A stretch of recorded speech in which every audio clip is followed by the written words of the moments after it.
The story begins with two men coming into the woods with a sack on their shoulders. One of them said, "We're definitely doing the right thing." The other just sighed. "Stop thinking nonsense, let's hurry up," one of the men said. They left the bag on the ground in the woods and walked away. For a while the bag just lay there unmoving, and it might have looked like it was just potatoes. But after a while the sack began to move, and a hand appeared from there. Out of that bag came a little girl with beautiful white hair. She said, "Ah!" The girl couldn't believe it. She looked at her little hands and immediately realized what was true. She was back to the time when she was 10 years old. She fell to her knees and wondered, "Is this a dream?" But clearly felt the grass under her feet. But if so, what happened? She remembers a man taking her by the arm and leading her to the gallows, and then, in an instant, she was just gone. And she immediately woke up as a little girl. Oh, she was upset. Her tears flowed. "Okay, something to cry about," thought the girl. "We have to do something." She asked herself only one question. Why was she reborn at this very moment? She remembered she had been left here deliberately to be mauled by wolves, but she must survive at all costs.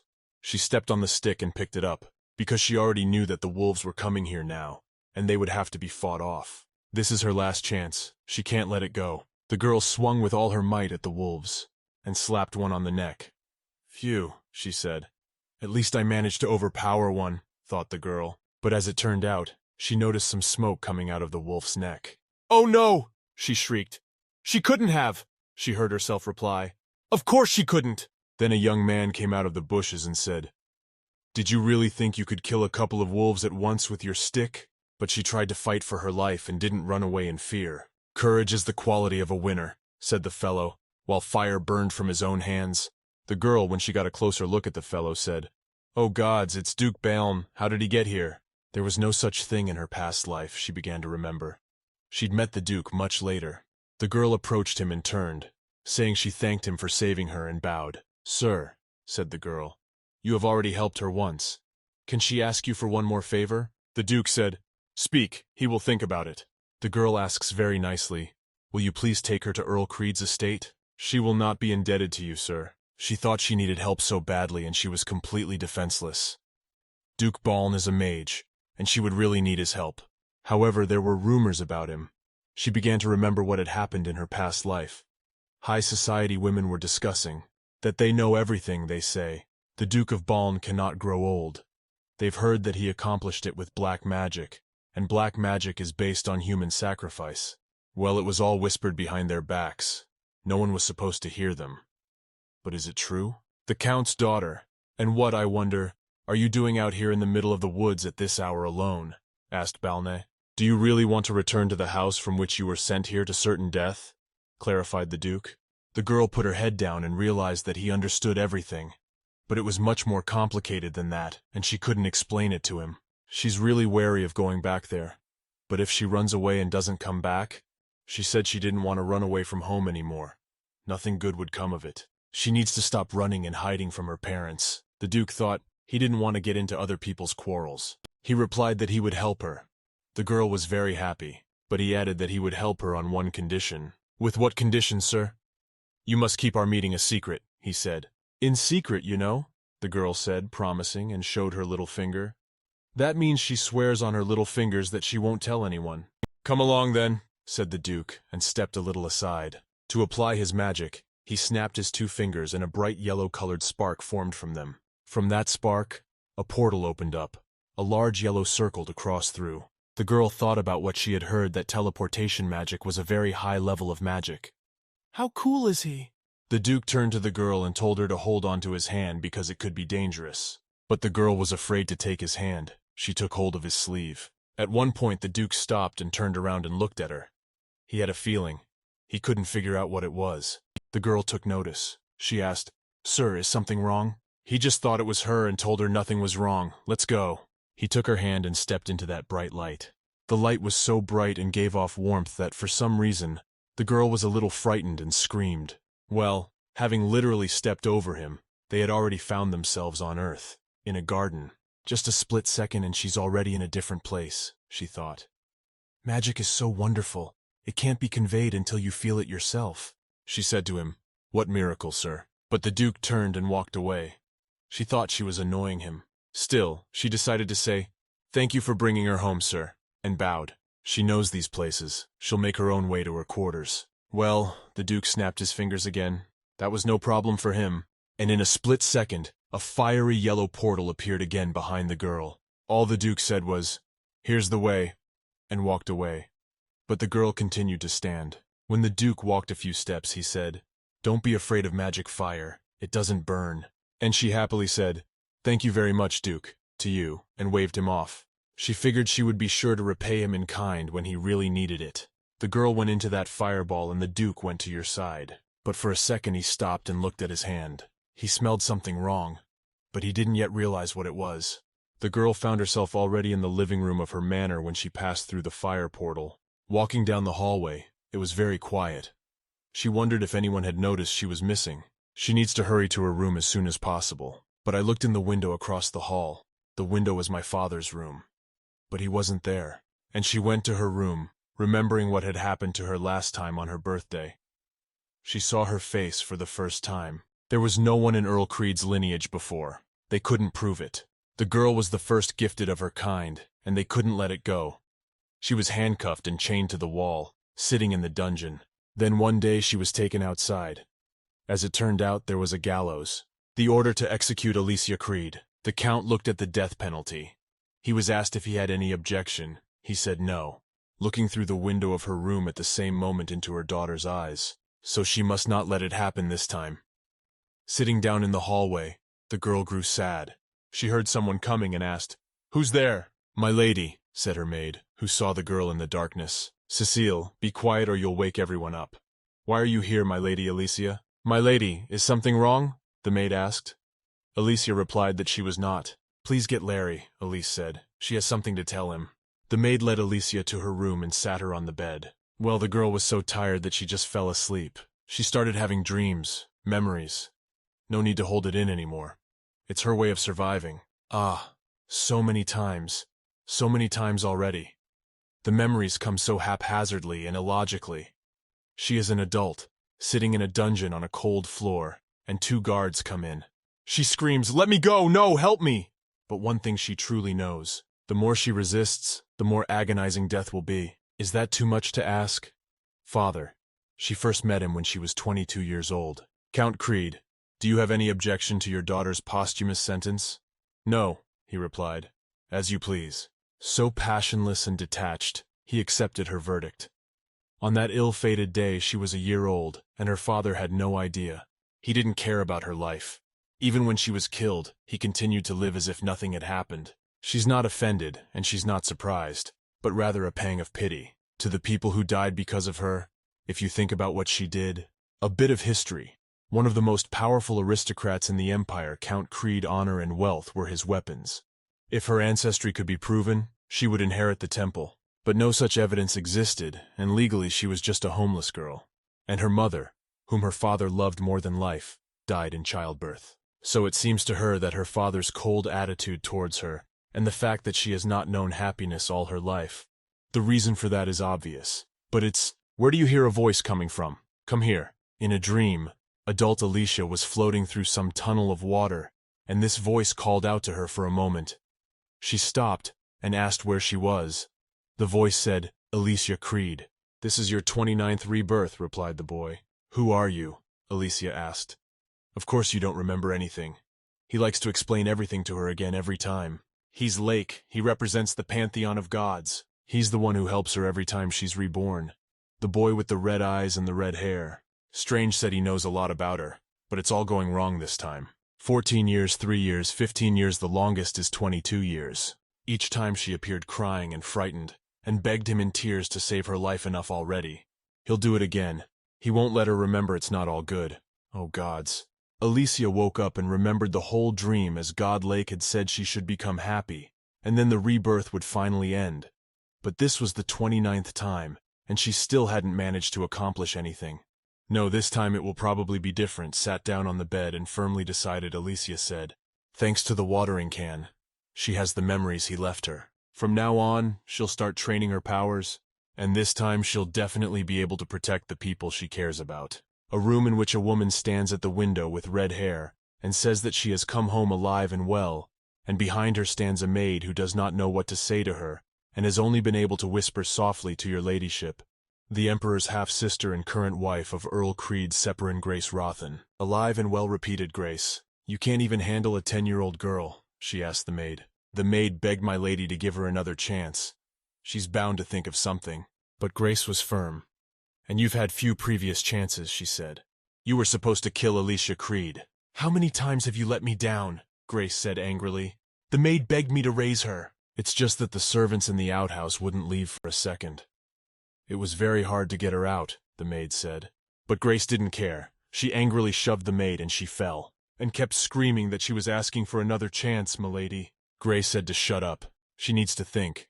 She thought it would be easier to get her out of the outhouse. How that nasty kid pisses her off as much as her dead mother. When she'd finally get rid of it, Grace thought she and her daughter Jezebel would be the only heirs to the fortune. She'll deal with her. Go and wait for her next order, Grace ordered her maid. Well, she said it was better to resort to a safer strategy. The next day, first thing in the morning, Alicia is already sitting at her desk writing something. Or rather, she's trying to write something that's hard for her. She used to try to fix her relationship with her father. Since she couldn't see him, she started writing him letters. Of course she didn't get any answers, but it was her only way. To tell him that's why she kept writing to him. How are you doing, father, writes the girl in her letter. She'd so like to sit down with you for a cup of tea like all young ladies. How cliched she thought it would be to melt his heart, Alicia thought. No, that's not going to work. What is she going to write to him to get him to look at her life for a second? You have to be consistent and honest, even if he thinks it's bullshit. She should try because there was no point in pretending everything was fine. There was a knock on the door. Alicia asked who was there. There was a girl standing on the doorstep, and Lise saw and said to Larry. But then Larry got ahead of her and Grace walked in with the words, "Hello, dear Alicia, I see you're enjoying a lovely morning." Grace was holding a tray of tea. Grace said, "Can I join you for a second?" But Alicia didn't like it. Came in, sat down, put the tray on the table and looked at Alicia. "What did you want?" Stepmother said. Alicia. "You see, she's curious, or you'll say nothing happened to you, dear." "Oh, you said that." And Alicia clenched her hands into a fist so tightly together that she started shaking or that she was scared. "Well, if her presence bothers you, she'll go," Grace said. She looked like she wanted to leave, but turned, reached across the table for a cookie, and said something else. "It seems you've been walking more often at dawn. It's dangerous, so you'd better stop it. After all, she's always taken care of you like a mother. So for the time being, she will allocate a few more servants for her rest." Alicia thought it was definitely a threat. Grace threw the rest of the cookies on the table and shouted, "You got it, girl?" She replied, "Yes, stepmom." Grace left, slamming the door. Alicia was left alone. She sighed and thought that meant she would have to live within the four walls of the outhouse until her execution.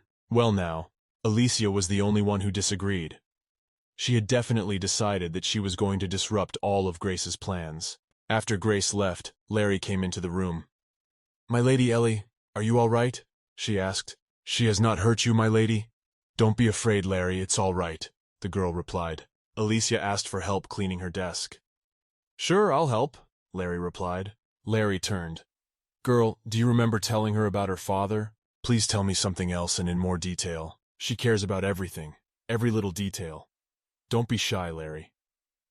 Larry thought the girl had only a short time ago and didn't want to hear it. And here something has changed, she thought. She actually knows very little about what goes on outside the outhouse. But she knows that Alicia is very interested in you. Is that true? "Yes, he reads every letter you write," so said the maid who used to work there. "So you have no reason to be sad, Lady Alicia." "All right, thank you, Larry. Besides, the Count is coming home soon. Would you like that?"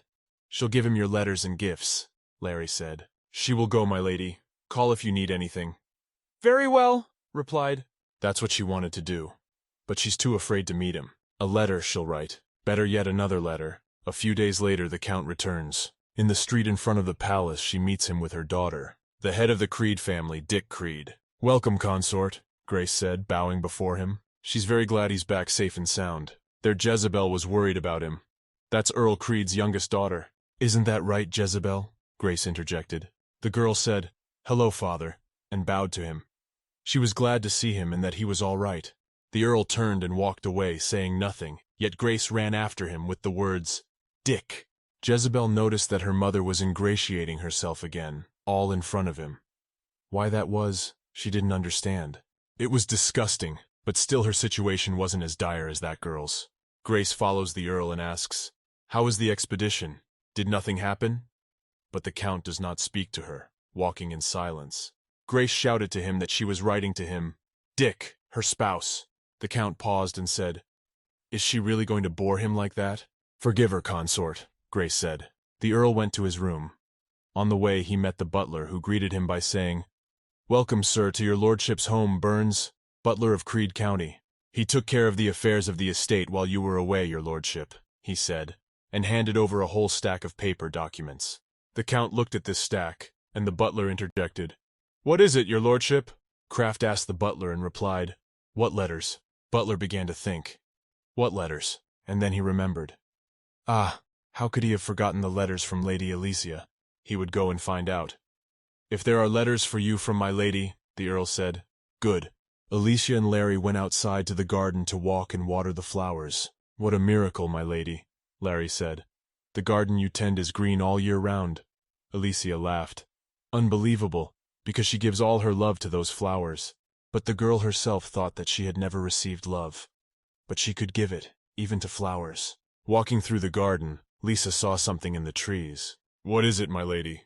What is it?" asked Larry. "Did you see something?" "Nothing," Alicia replied. "It's probably just a bird, or it just showed." "You think so?" replied Larry. "About Lara. She was thirsty." "Would you please get her some juice?" Alicia said. "And cookies, please, oh my lady?" "Well, of course. Wait for her here, she'll bring it all right away." In fact, she had specifically asked Larry to go get cookies and juice, because there was someone in the bushes after all, she didn't think. "That's it. You can come out now," Alicia said. The Duke of Balm came out of the bushes. "Why have you come?" asked Alicia to the Duke. "Why such secrecy, young lady?" interjected the Duke. "It was not at all necessary to send the maid away, and if she was up to no good, you would act unreasonably. If you were a bad man, you wouldn't have come to her in broad daylight." Truthfully, Alicia got upset and cried. "So why have you come, your lordship? If you came because she promised to repay you kindly for saving her, you know she's not ready yet." But the Duke said, "That is not the point." The Duke got down on one knee, and Alicia wondered. She asked the Duke what it meant. "May I have your pen, young lady?" said the Duke. Alicia held out her hand to him and said, "Here you go." The Duke thought that this time there wasn't the same feeling as the last time. He let go of her hand and rose from his knee. "Girl," she said. "Okay. He just came in, to see if she was okay. By the way, again, she doesn't have to tell anyone he came by." The Duke snapped his fingers in a second and was gone into that yellow portal before Alicia could say anything to him. Did he really only come because he was worried about her? Thought the girl. Just then a man's voice sounded. "Lady and Lisa, oh," she said. "She'll pretend she didn't hear anything and plug her ears with her fingers." The butler walked up to her and said, "Lady Alicia, good morning to you." Alicia turned and saw the butler. She said, "And good morning to you too. It's been a long time since he's seen you, my lady. Probably because he rarely leaves the estate himself." "How are you doing?" inquired the girl. But she wondered how she was doing after all. "Burns. He took great care of her in a previous life. Of course it's his responsibility. No, it's not that. Burns, tell me honestly, have you given any thought to what happened at the estate or not?" "She hopes he'll learn to listen," interjected the butler. He looked at the girl and realized that he hadn't noticed before that Lady had gotten so skinny. She looked even worse than Lady Jezebel. He should no longer look for excuses in his duties. Burns dropped to one knee and said to my lady, "Forgive him. He blundered. He will never leave her alone again, and won't let you down, he promises. And you, they say you are talented and smart. Because of that her father trusts him so much," said the girl. "Then she will trust him too." Lifting his little finger up to exchange vows with him, he said, "Of course." He gave her his pinky too, and told her he wouldn't let her down. "My lady, he is the Creed's butler. He will always serve every member of your family." "Thank you, Burns," said the girl. "Well, what happened at the manor, after all?" Sighing, the butler said to the Earl, "Not a big deal," she thought. Hopefully her relationship with her father would get better. Walking through the garden, Lisa saw that Larry was standing near a tree crying. She asked, "What are you doing here, Larry?" "She saw you, my lady. She was so moved by what she said that Larry cried. She brought you juice and cookies like you asked for." "Thank you," the girl said, taking the juice and drinking some. You said you wanted to send your father a letter and a gift, my lady. Don't worry. She'll give them to Burns. Oh, thank you very much, replied the girl. The evening set in. The Count and his wife Grace were sitting on the terrace drinking tea. Gray, said she, how long it's been since they've sat like this together. The tea has an exquisite flavor, don't you think? She was thinking of you when she picked it out, Grace said. She hopes in the future they can spend more time together. And you? What do you think? The Count asked. She said only one thing. This tea has flavor. But to him it is disgusting. Next to you everything is disgusting, said the Count, or into a cup of tea just on the ground. Well, what more do you want? More time with him? The Count asked. Why? Screamed Grace. Why do you hate her so much? I got up and wanted to leave, but Grace kept yelling that she was his wife after all. For what? Cried Grace. You understand him better than that, don't you? No, said the Count, turning to Grace. He misspoke. The Emperor, not you. He knows everything better than anyone. Dick and Grace meeting and losing his wife, Meal, that was months ago. Plus, when his daughter was born, he realized he had lost his chance for a better future. When he arrived at the Emperor's palace, he greeted, Your Majesty. The Emperor said they had no need for such officiousness. Why did you call me? The Emperor asked the Count. He wishes to favor him with marriage to his sister. He just lost his wife, Meal, said the Count. It is the will of the gods. Do you not know what power would be in the hands of one who marries the daughter of the Earl of Greys? Said the Emperor. Unchanging passions, said the Count. But the Emperor shouted, Dick, don't you dare argue. But then he came up and asked that there's only one hope for him. He asks for it. There will finally be a blue blood heir, not what there is now. The will of the gods? You say it. And what do you think he's just going to accept it? Words from the servants of a temple that is known to whom it belongs. The will of the gods. Do you even believe it yourself? Said the Count to the Emperor. Dick, you need the power given by the temple that belongs to the Greys. Is that an order? Asked the Count. The Emperor said, They are friends, so this is the first and last request. As he left, the Count said he would honor his request. He didn't even have time. He had to play the wedding. Everything was organized in a short time, and despite this, the celebration was pompous and expensive. He was forced to love his wife. But for him, love ceased to exist as a feeling. Since then, Dick has avoided seeing his family and volunteered to work as a diplomat for the Empire. The first time he found a letter with a pink handkerchief on his desk. Strange, he thought, as he read the letter from this girl. He smelled a chilling aroma. It was like the spirit of Amel, his dead wife. It wasn't even comfortable for him to feel such feelings. A visit to the Emperor. I assume you already know about what's going on in the south, Duke Baln said. In 3 years he will finish what he started and return, the Emperor exclaimed. He summoned you because it was reported to him. The Prince of Smolona and the Count of Kalasa had made a treaty. Here, Duke Baln, he asked. What are you so concerned about then? Duke Baln continued. After all, the separate clan, for example, remains loyal to Aolin's power. But how does he know if there are others who are up to no good? Said the Emperor. He could be sure only of him and Dick. Something evil was going on, and he was absolutely sure of it. Duke Baln said he didn't think a riot could start in 3 years. Oh, your words are criminal, said the Emperor. Oh well, perhaps in 3 years we can do it, the Emperor said. He must marry the one the Emperor has chosen for the Duke of Baln, his... What? Asked the Duke of Baln. Is it a hobby of yours to arrange marriages between people who don't like each other at all? The Emperor said, How else dare you cross me? The gods do not allow bachelorhood. You're always trying to fill a void. But no, he's not going to fill that void through marriage. He has many secrets on his heart that he cannot reveal, said the Duke of Balne. Anyway, in 3 years, he will conquer the barbarian lands and bring them into your Majesty's possession, Duke Baln said. Walk away from the Emperor, Duke Baln, I thought. Exactly, she's not needed now. But later, maybe, the Duke of Baln said. Let's go to Alicia's room. The maid brushes her hair before she goes to bed. Cecile, said Alicia. She's going to study fencing. What did you say? The maid said indignantly. It's really a joke, isn't it? But Alicia meant it. She must learn to defend herself, but mistress? You're only 10 years old. That's why she needs something to protect all of us, Alicia thought. But only Grace mustn't find out about it. A place to do fencing like that. Then Duke Giordano's estate is definitely the best fit. The Jordan clan not only ran an order famous for its sword warriors, but also had its own intelligence network. Entrance. No outsiders are allowed into the order's headquarters. They employ a small number of workers. to avoid information leaks. It was the perfect headquarters for a secret order, so she was told.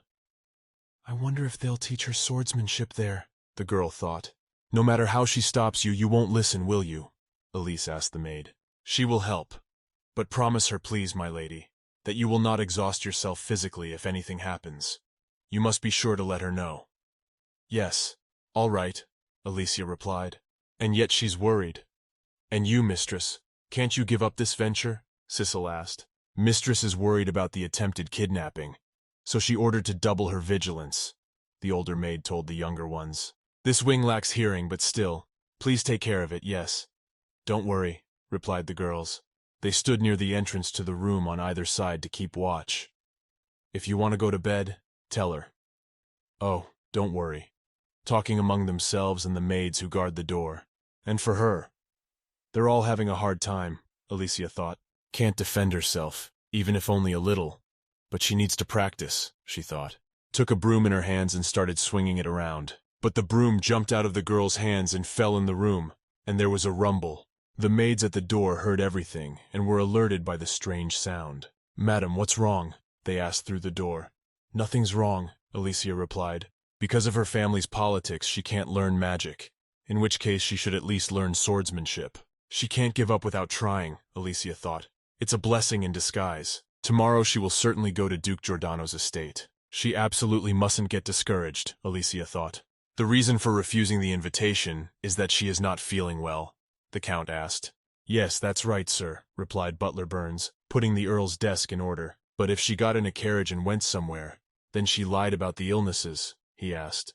Baran asked if he could give his opinion on the situation. Earl said, try it. I'm interested to hear your opinion. Why are you so anxious to meet Miss Alicia? It seems to him that you yourself have not yet found the reason for this desire, especially since you haven't bothered her so far. So it's natural that she avoids you, the butler said. Do you mean to say it's his fault? Asked the Count. I apologize if I have allowed myself to be redundant, Earl Burns said. He thinks it would be best to slow down and give her some time. Well, the butler said he would go. The Count replied, all right, and began to reflect on the butler's words that it was his fault. Taking the handkerchief that Alicia had given him along with the letter, he began to grieve that it was all his fault, Miel. A servant is walking down the corridor. Approaching Grace, he said, Did you call for him? She asked if he had figured out any of her orders. The servant replied that it probably wouldn't be easy for her to get back from there alive, he said. Alicia is dreaming. Again her terrible nightmares. Ever since she came back to this new life. She has nightmares all the time. Now she dreams of floating, or rather falling into an abyss. And at the same moment, someone wraps their arms around her neck and starts strangling her. The girl screams, I don't want to! Help! Well, absolutely nothing helps. When she had literally one breath of air left, some sort of hand appeared, yellow in color and very warm. That hand touched Alicia's forehead. She asks, Who is it? Who are you? She feels so good, such a warm hand. Who is stroking her? She hugged that hand and said, Stay with me forever. Finally, Alicia woke up. Oh, that was quite a dream, she thought. She was in a carriage on her way to the Duke's estate. She doesn't understand anything. She should remember, she thought. Remembers a carriage that traveled with horses. Alicia had noticed even then that the horses were going too fast. If they kept going like that, they might roll over. She thought she should have asked the coachman to drive slower. She started yelling, Listen! But no one heard her. And then, of course, there was a rock on the ground under the wheels of the carriage. The carriage jumped up, and Alicia along with it. She remembers exactly how she flew out of the carriage because the carriage had flipped over and was hanging over a ravine. The girl managed to hold on to the carriage handle, but it was clear enough that she wouldn't be hanging on to the carriage handle for long. One question she asked herself was, what's going on while hanging on one arm? It turns out that the carriage caught on a tree branch, but the branch cracked, and the carriage flew with the girl into the abyss. It can't be, thought the girl. Is it death again? Yes, that's right, I remembered. Sitting on the bed, the carriage suddenly flipped over. Well, where is she? In some room, certainly not her own. At this moment, the Duke of Baln comes into the room, a tray of food in his hands, and entering the room he said, Ladies and Alicia. My lady, he said. But Alicia sat all disheveled from worry and memories, and so the Duke thought it seemed she was having nightmares. Alicia opened her eyes and saw the Duke. He said she needn't worry. This was Giordano's territory, and the safest place was the Duke's house. Yes, the girl said. At the very least, no one will overturn the carriage and try to kill you under the guise of an accident. Alicia, closing her eyes with tears, said she knew it was Grace's doing. Always you put yourself in danger, the Duke said. Alicia interjected. What? If he hadn't found you, you would have died, the Duke said. So he said, eat this first, you've been asleep for almost 24 hours. In your half-sleep you repeated that there must necessarily be bacon in the soup. This soup has it, said the Duke, blushing and thinking how could she say such a thing. Yes, that's what you said, replied the Duke. Wow, ended up in the Duke's house and talking about bacon in my sleep. She blushed even more. When you're done eating, you can go down to the first floor, girls. He'll give her fencing lessons. Alicia was surprised and asked, well, how did you find out about it? Said he was just offering, he didn't know. I'll see you later, and left. Alicia began to eat. By the way, and this soup is really good, she said. Maybe they cook differently in the duchy, not like they do? At the same time at Duke Creed's estate, Laurie, the maid, walks around and worries about Alicia. There is no news. I wonder. Did she get there safely? Miss Larry, heard the girl behind her. Cecile, what's the matter? Asked Miss Larry. The Count's in a tizzy now. Trouble. And points to the entrance. At the same time at the Duke of Lexi, the Duke of Balm's guardian. Your lordship, he has something to report to you, the guard said. Lady Creed said a few days ago that she needed a teacher. Can he personally teach her? The guard asked. He's heard that no one wants to do it and you have a special reason? You don't need guards anymore, do you? And here's a chance for him to work off his salary, Lecce said. Besides, he had a lot of brothers. He's pretty good with little kids, the Count said. The only one who could call her a little kid. Well, give it a try, but don't give in to her. Lecce volunteered to train her, but wasn't expecting much. So the training began. Laps around the palace, said Lecce. She's trying her best, though, he thought. Are you having a hard time? He asked Alicia. She needed training for self-defense. He thought she would be practicing at half strength, but Elise said, it's okay, she's ready. Then run more laps, he said. Honestly, she's already falling off her feet, but she can't say it. All right, she'll make a run for it. After all, she can't leave everything behind. Mistress, if you don't run properly, you might fall. Stay forward. And Lisa was hurting and yelling, are you kidding her? Lecce is following his mistress properly when suddenly he hears someone calling for him from behind. A maid runs up to Lecce and asks, Mistress. Here she hears that the mistress is on the training field. Then the maid turned and saw the lady. She cries out, Oh Lord, mistress! Lecce stands there not realizing what is happening, and the maid runs to her mistress. Her mistress! How are you, Illusion? Turned around and saw Cecile. Goodness, look at you just how sweaty you are, the maid said, putting her arm around her mistress. Did she hear you're hurt? How can you run around like that?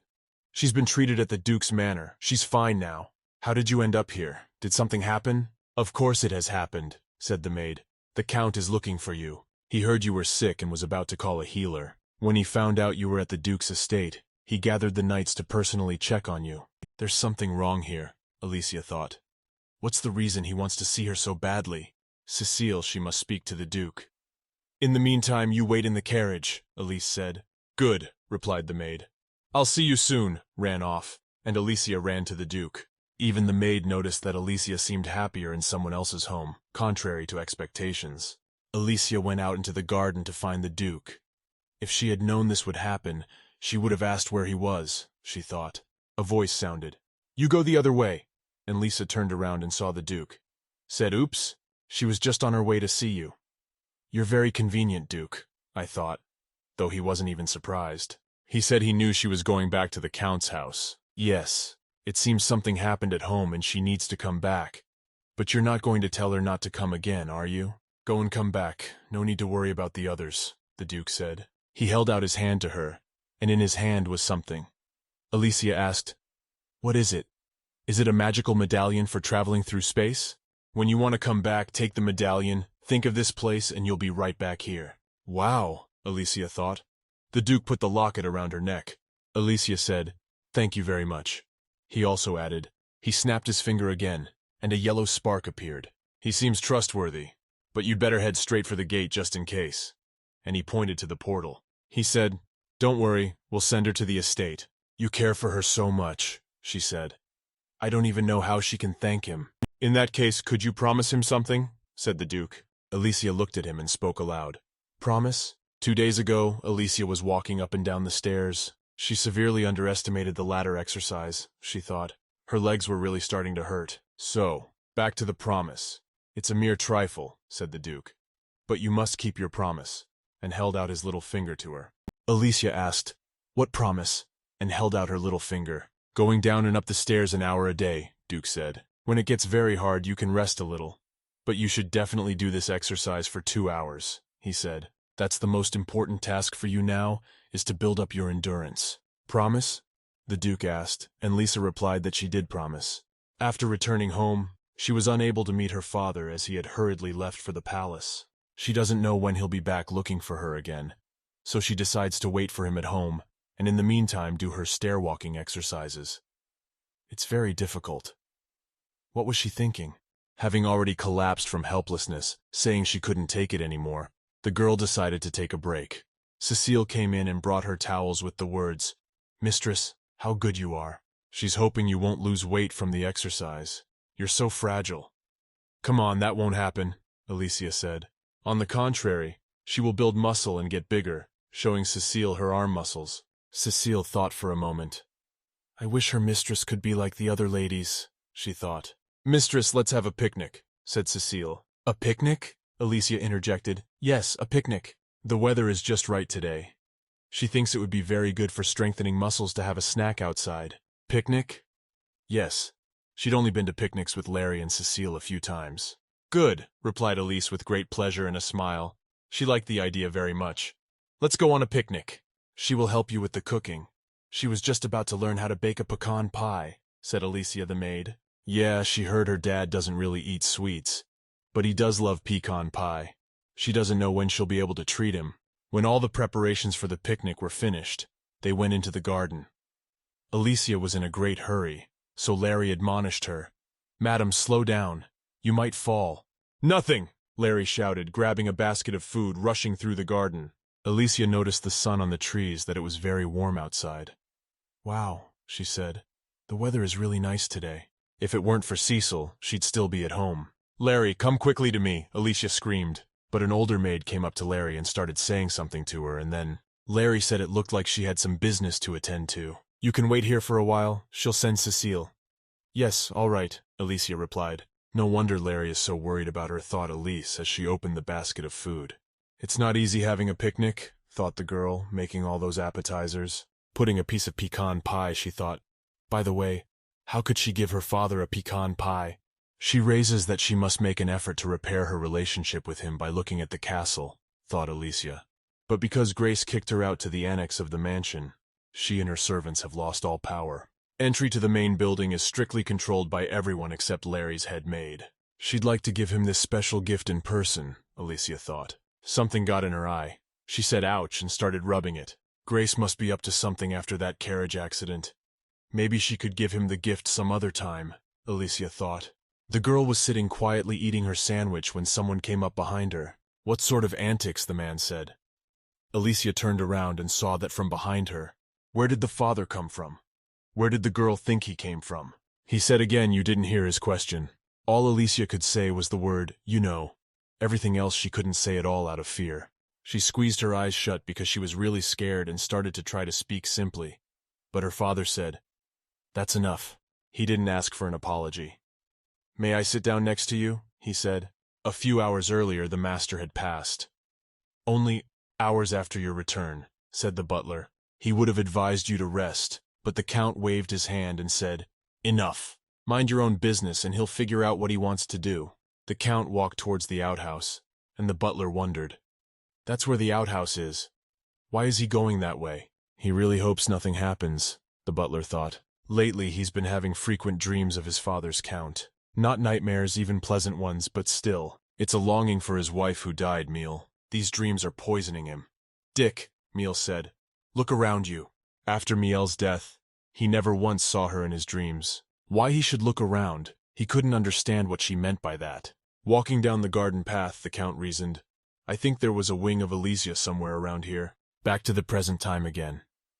Elise and her father sit at the picnic in silence. Only Elise is thinking how scared she is. She doesn't know what she should say or do, so she won't make a mistake. But one thing she knows is that she can no longer avoid him like she used to. They met their gazes by chance. My father asked why she was looking at him like that. And Alicia said, "Daddy." The Count got very nervous because of worry. He questioned her on what she had said. "Oh," Elise said, grabbing her mouth with both hands. I guess she'd called him that for nothing. Then, to make things right, she reached into the basket where the food was, pulling out a sandwich. She said, "If you haven't had lunch yet, perhaps you'd like to eat." She cooked with Cecile and holds out the sandwich to the Count. She doesn't know if you'll like it or not, but he should probably accept it, the girl thought, since she'd had such a hard time gaining. Still, he reached out to take that sandwich. Not only did he take it, but he even began to eat it, taking a bite out of the sandwich. Alicia saw this and said, "Ouch!" The Count interjected, "What's the matter with you?" "It's nothing, it's all right," Alicia said. It was surprising to her that he took the sandwich and even started to eat. The Count said he thought she was afraid of him. "Or here," she said, afraid. The Count remarked that you couldn't even tell that from her face. "She's pretending like she's not scared." "You don't want to look at her, do you?" said Alicia. "It's just that if she shakes like an aspen leaf, she's afraid you'll want to kill her." And after these words, the Count had a look of surprise on his face. "What is she talking about?" asked the Count. Their conversation was interrupted by Larry running toward them and shouting, "Mistress Ellie!" Stopping, she bowed and greeted the Count. "It's all her fault," said Lair. "She insisted on eating lunch in the garden." The Count said, "This garden belongs to the outhouse anyway." "It's not your fault, miss." He turned and walked away. Walking away without turning around, he said, "Thanks for the sandwich." Larry asked, "Mistress, are you all right? What just happened?" Alicia said she was fine. "What a relief," Larry replied. Alicia thought that perhaps her father was beginning to change too. Larry's reaction was understandable. The Creed family, unmarked children, were considered useless ballast. Usually such people were disliked by the heads of the family. This dislike gradually turned into hatred. There were those who with their own hands deprived offspring in life. So even a mundane conversation between father and daughter was something of a miracle. But Alicia no longer wants to accept this attitude as any kind of family tradition. This time she will get out of this vicious circle. Evening. The Count is having dinner. The butler Burns asks, "Will you have no more?" He has forced himself to eat dinner, but he's afraid he won't be able to eat another bite. "By the way, Burns, order repairs to be made to the outhouse as soon as possible," said the Earl. "The building is too dilapidated," the butler said. "Yes, I obey, sir." Stealing himself from the table, the Earl said that tomorrow he would dine with Alicia. "You didn't hear it? What did it say? Get it now!" Shouts came from the hallway. Grace yells at the maid to bring her something, but the maid replies that Madame said to give it to the Count and holds up a tray of pie. Grace had already taken a swing. She shouted at the maid and screamed that she must kill her to give her that pie. The Earl comes out of the room and walks up to Grace. She says to him, "Darling, when did you get here? If she knew you were around, she wouldn't have made a fuss." The Count walked up to the maid and said, "Take this to his study." Grace grabbed his shoulder and said, "You're not going to try that, are you? You don't know what's inside." "Enough!" shouted the Count. He didn't want to embarrass himself in front of the servants, and took Grace's hand off his shoulder. If she wants to test his patience, let her try to stop him. The Count went forward and told the maid to follow him. When everyone came into the study, the maid, the butler, and the Count, the maid thought that as far as she knew, no one could enter the Count's study. "What is your name?" he asked the maid. The girl replied, "Nancy. You're Alicia's maid, aren't you?" "Yes, that's right," replied the maid. "From now on, bring anything she sends to his office. You will be the one responsible for this. Do not pass this task on to anyone else," said the Count to the head maid. "He will speak well?" replied the girl. The maid smiled and said, "Yeah, okay." Burns escorted her out, the Earl said, and the butler replied, "Yes, all right." When everyone had gone, the Count looked at the pie. It was pecan, his favorite. Cutting off a slice, he tasted it and said the pie tasted similar to the one Miel, his ex-wife, had made. He has never acted like a father and is well deserving of her rebuke. But he's a child. She loves to eat meat and vegetables and eats everything with gusto, Alicia writes in an email. But she likes meat a little more. She's also good at embroidery and is sending you a shawl. Hope you can use it. That bacon soup last time. There was so little bacon in it. I thought it was just warm milk. Servant girls are always in short supply because so many quit. There used to be formal greetings in these letters, so he didn't even read them. I feel like she's changed. Maybe it has something to do with that dream. Something changes where she appeared, but he doesn't know what it is. The Count took his daughter's handkerchief and thought that if Miel had been around, she would have answered him and told him how to be. Grace's room. She's very angry and beating her fists on the table. "How come?" she shouts. "She was humiliated in front of some maid." Besides, she's Alicia's maid. How can he humiliate her like that? She's done so much. "That won't do," she said. "That's the way forward, okay? Nothing's going to change. We'll have to try his favor," Grace thought. The next day. "Good morning, Miss Alicia," the butler said, coming to her. "How did you sleep?" "What's your business since this morning?" asked Alicia. "Pardon me, miss, but the Count wishes to dine with you." Elise said the word papa again. She was very surprised that the Count wanted to dine with her. After she handed him the pie, she hadn't heard from him. She'd had enough. Nothing happened. "Burns, first, there's something she'd like to say. She has to say it to believe you." In a past life, Burns had never once reached out to her, however. She herself had never once asked him to help her. The butler noticed that my lady was dressed in some way. She was just about to talk about it, she said. My lady, this time she decided to make the first move. She's going to learn fencing. She decided to trust the butler. Well, I mean, she's already started. She's asking me not to tell her father. "But my lady," said Burns, "you realize her situation, don't you? She hopes you understand why she wants to study fencing, and why she is doing so specifically at Giordano Manor. She's going to tell her father herself, so she's asking that we keep it a secret for now." And she held her little finger up again.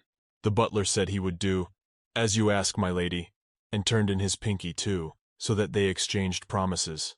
He said he could keep a secret. "Thank you, Burns," replied the girl. "By the way, what about lunch?" asked Burns. "It's lunchtime, and Lisa is rushing, all dressed up in a fancy dress, to her father's house for lunch. Larry is worried, as usual, and says everything will be all right. Alicia yells in the back that it's okay. We'll just have lunch together and that's it." And everywhere else was also very worried, but didn't want to show it to Larry. Larry's afraid Alicia might have indigestion in there. Larry looked down and saw a sprout that had managed to break through from behind the stone slab. Alicia and Larry crouched down to look at him. "Then Rostock appeared," said Larry, and as soon as he could get through that gap, asked Alicia. "At home it was you who influenced him," said Larry. "You're able to nurture in winter too," on top of Larry said. "At one time Separan was considered dead land. The winters there were long and fierce, so, yes, come winter the aristocrats hired mages to cast a preservation spell on a garden, but her plants and without such magic. They don't die unless they are physically destroyed. It is probably a blessing to help animals and plants grow. Even without a tag, they are given a blessing." "Miss, someone's coming," Larry noticed. "Greetings, Miss Alicia." That was Camille, the night escort. He said his name was Camille. He bowed and said he had come for you and Lisa. I said, "Yes, all right, let's go." "She'll be here soon, Larry," said Elise, and went with the young man. They walked to the castle, to the part where her father lived. They had to climb the stairs. If she had known, she wouldn't have practiced so much in the morning. Something about the muscles in her legs were sore. The knight noticed that somehow Miss was walking slowly and asked, "Do your feet hurt?" No, I'm fine," she replied. But the knight crouched down on one knee, took the girl in his arms and said, "That's it." "Let go," Alicia squealed. But the knight said to be honest, he'd seen her a few times from afar. "Miss Larry used to carry you in her arms like this too." "When was that?" said Elise. "A long time ago." Still, Camille was always very affectionate, and used to want to do something to help you. "Miss, address him as you," she said. Otherwise the Earl would scold him. But she didn't think he would be angry over such a trifle, Alicia said. "Okay," said Alicia. "That's good, Miss Alicia. He's happy to hear that." "Sir just arrived," said the butler, walking up to the knight and Miss Alicia. "Count, greetings," the knight said. And Fox thought the Count would be waiting inside. But he came out of the dining room and met her. "Count," Camille asked, "until when are you going to keep her in your arms?" "Oh, sorry," he said, and dropped the illusion to the floor. She noticed that the Count had a displeased look on his face. Maybe she's giving him a hard time again, thought the girl. They entered the room, and the Count said, "Alicia Creed."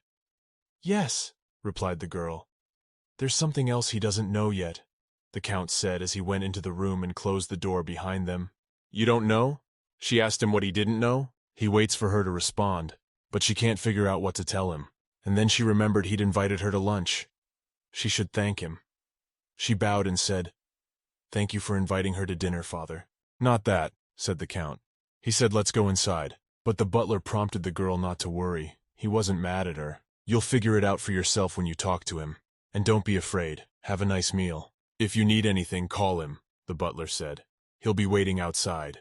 It was a large, spacious room with high windows and ceilings. The count motioned for the girl to sit down, and sat down at the table himself. There was already food on the table, and the count began to eat. So hard, Alicia thought, picking up her knife and fork. The count noticed that the girl didn't like something.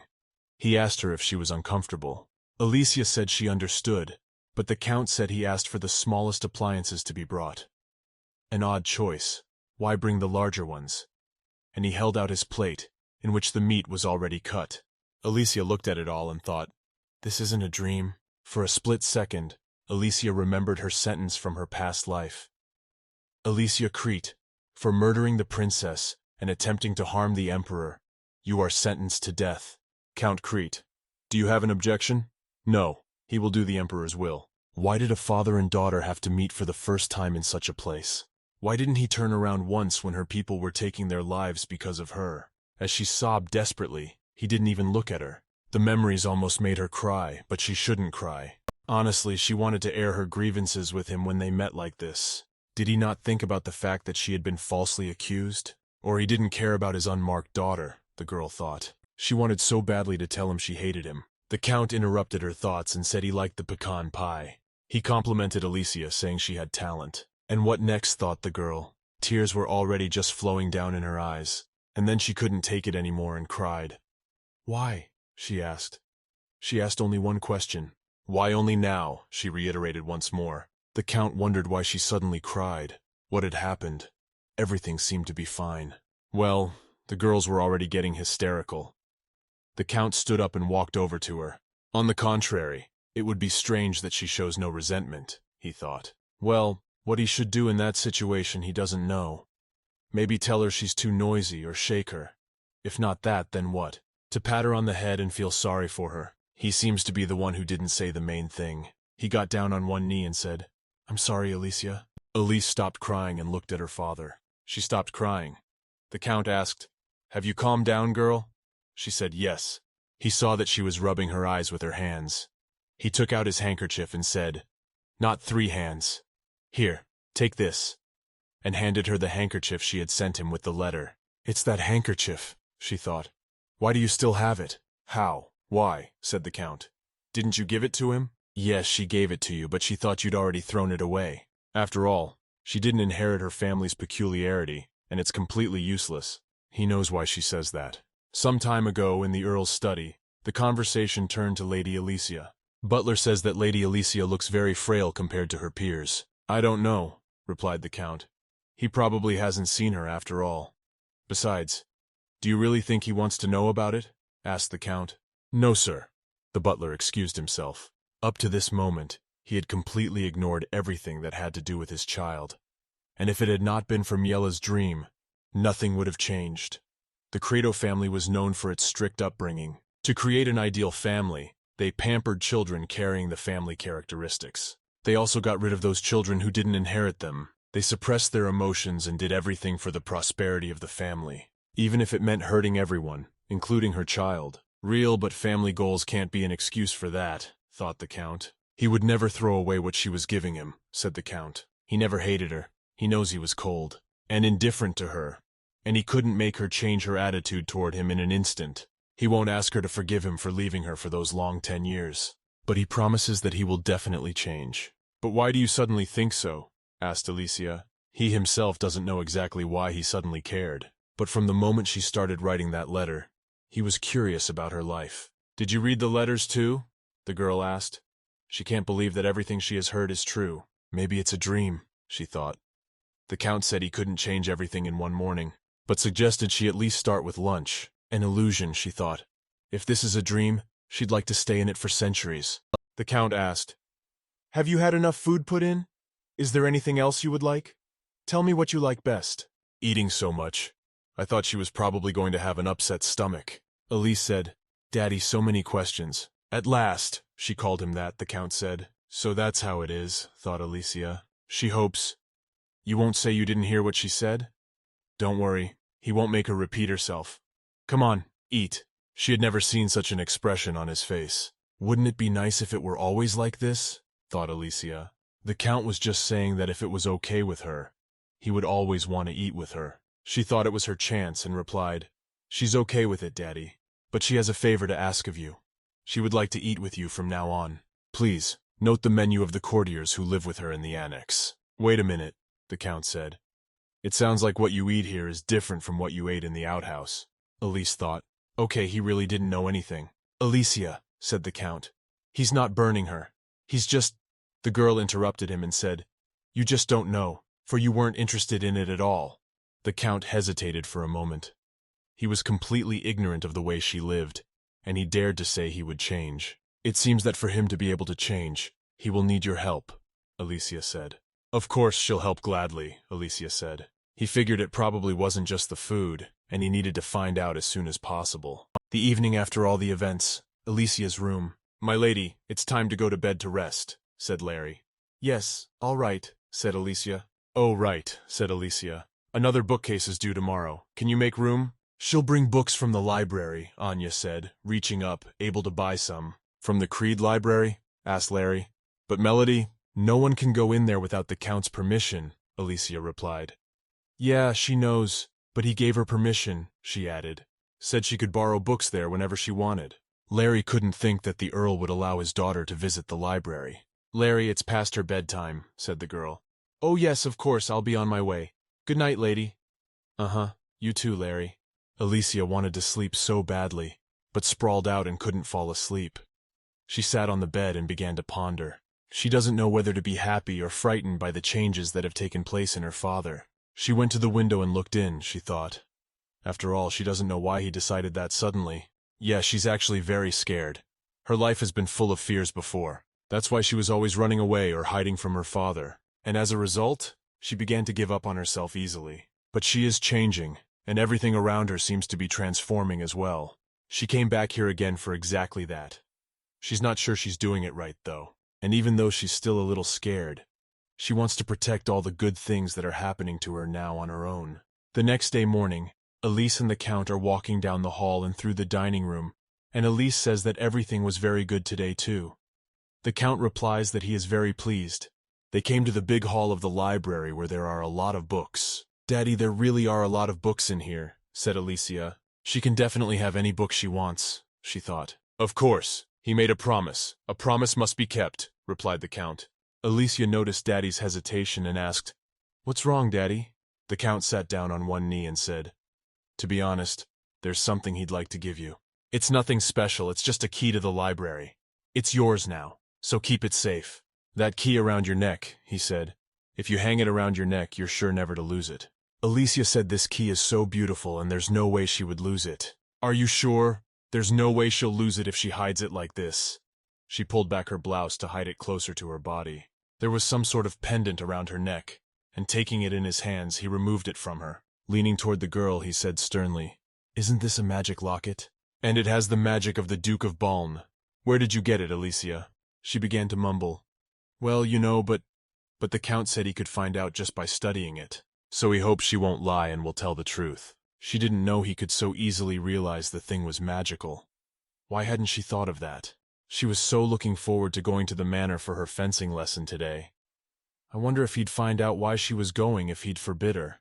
The Count thought he was speaking too harshly to the child. Apparently it had become a habit. He dropped to one knee and said to Elise, I'm sorry. He didn't mean to be mad at her. It's just, he's worried that this thing could be dangerous? Alicia asked. Do you have to tell me everything right now?